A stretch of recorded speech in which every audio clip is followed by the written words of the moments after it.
Watch my videos for competitive exam preparation and subscribe to my channel, like and share the video.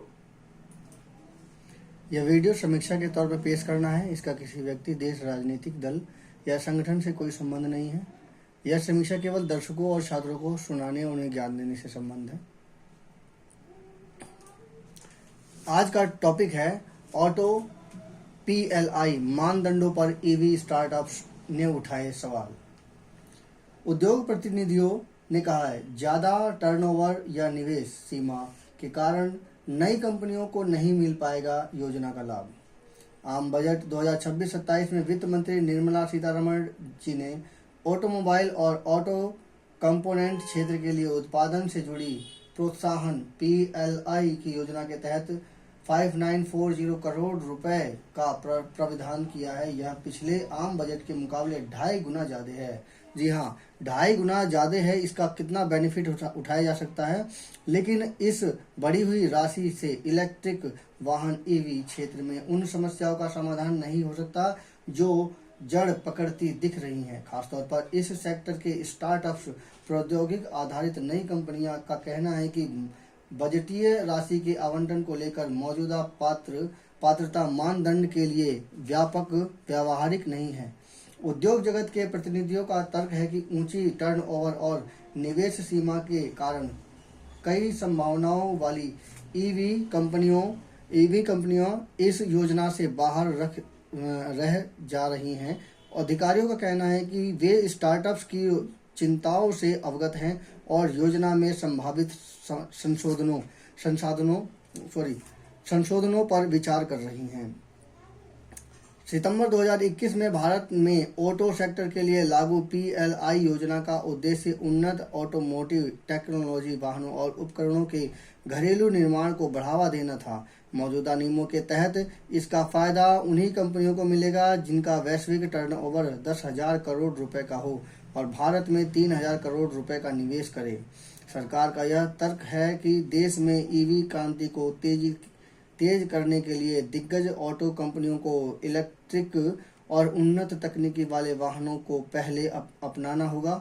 इसका सकारात्मक असर भी दिख रहा है। कई स्थानीय कंपनियों ने EV उत्पादन, बैटरी निर्माण और नए प्लेटफॉर्म में बड़े निवेश की घोषणा की है।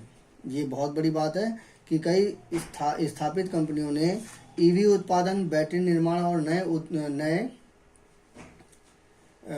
प्लेटफॉर्म में अपने निवेश की बात करी है। दूसरी तरफ ऑटोमोबाइल सेक्टर में एक वर्ग का कहना है कि 2 पहिया और 3 पहिया EV जैसे उच्च वृद्धि वाले सेगमेंट में ज़्यादा काम स्टार्टअप कंपनियां कर रही हैं। इसके पास उत्पादन क्षमता और तकनीकी क्षमता है, लेकिन वे निर्धारित वित्तीय मानकों को पूरा नहीं कर पाती। परिणाम स्वरूप नीति का लाभ मुख्य रूप से बड़ी कंपनियों तक सीमित रह जाता है। सरकारी सूत्रों के मुताबिक योजना का लाभ मूल ढांचा देश में बड़े पैमाने पर मैन्युफैक्चरिंग और वैश्विक प्रतिस्पर्धा को ध्यान में रखकर तैयार किया गया था, लेकिन EV ढांचे में स्टार्टअप्स की भूमिका महत्वपूर्ण होती जा रही है।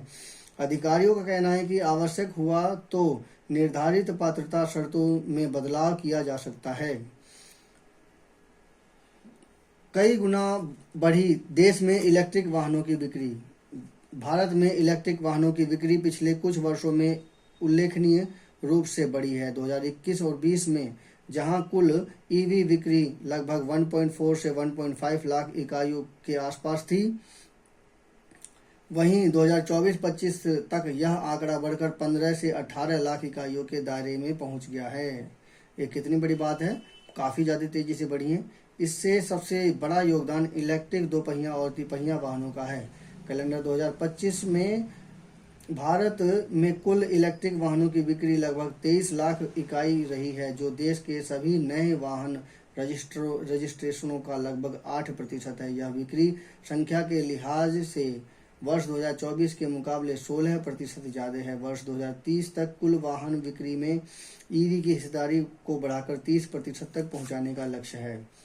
इन क्षेत्रों में लागू है PLI योजना। केंद्र सरकार ने घरेलू उत्पादन को बढ़ावा देने और आयात पर निर्भरता कम करने के लिए PLI योजना की शुरुआत की थी। इस समय 14 क्षेत्रों में घरेलू उत्पाद बढ़ाने के लिए पीएलआई योजना लागू है। इन क्षेत्रों में इलेक्ट्रॉनिक्स, निर्माण, आईटी, हार्डवेयर, बल्क ड्रग्स, चिकित्सा उपकरण, फार्मास्यूटिकल्स, दूरसंचार और नेटवर्किंग उत्पाद, खाद्य प्रसंस्करण, व्हाइट गुड्स, ड्रोन, विशेष स्टील उत्पाद, वस्त्र उत्पाद और ऑटोमोबाइल व उपकरण शामिल प्रमुख हैं। वाणिज्य मंत्रालय के हालिया डाटा के अनुसार योजना लागू होने से दिसंबर 2025 तक सरकार इन क्षेत्रों की कंपनियों को 28,748 करोड़ रुपए का प्रोत्साहन राशि दे चुकी है। तो ये थी आज की समीक्षा। ये समीक्षा कैसी लगी कृपया कमेंट कीजिए, मेरे चैनल को सब्सक्राइब कीजिए और बताइए। धन्यवाद।